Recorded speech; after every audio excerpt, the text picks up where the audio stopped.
manipulated, but just that how can somebody as feeble as Joe Biden, who campaigned from his basement, beat Donald Trump, given pre-COVID economy rocking and rolling, he improved his vote percentage among blacks, among women, the category that supposedly hated him because he's sexist, improved his vote totals among Hispanics, another category that supposedly hates him because he referred to Mexicans as allegedly as all races, which of course he never did, and Asian Americans. Yet Joe Biden, supposedly we're to believe, got more votes than did Barack Obama.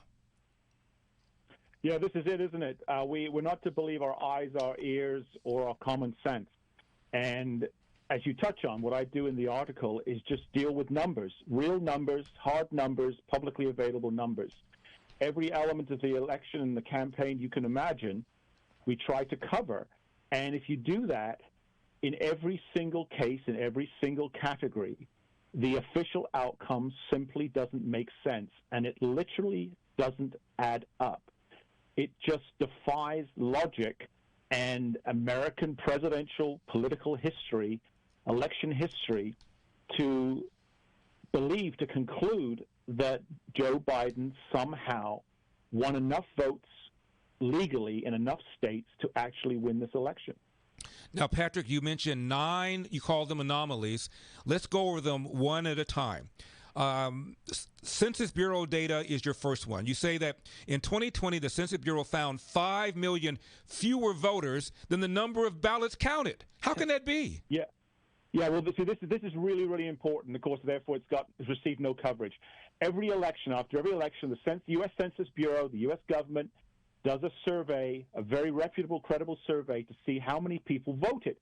And they have a phenomenal track record of nailing the number really, really close to the official count. And they did this in 2016.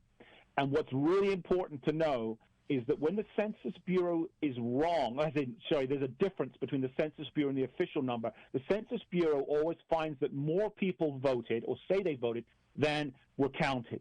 This time, the Census Bureau found 5 million fewer voters. Now, coincidentally, that's almost exactly Biden's national popular vote lead.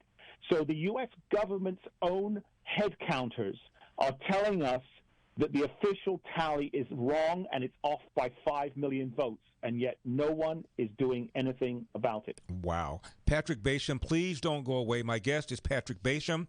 As I mentioned, used to be with the Cato Institute, a libertarian think tank. The article is called Biden's Inexplicable Victory. Please check it out on LarryElder.com as we go through the rest of the 8 so-called anomalies. 888-971-SAGE, 888-971-7243. I am Larry.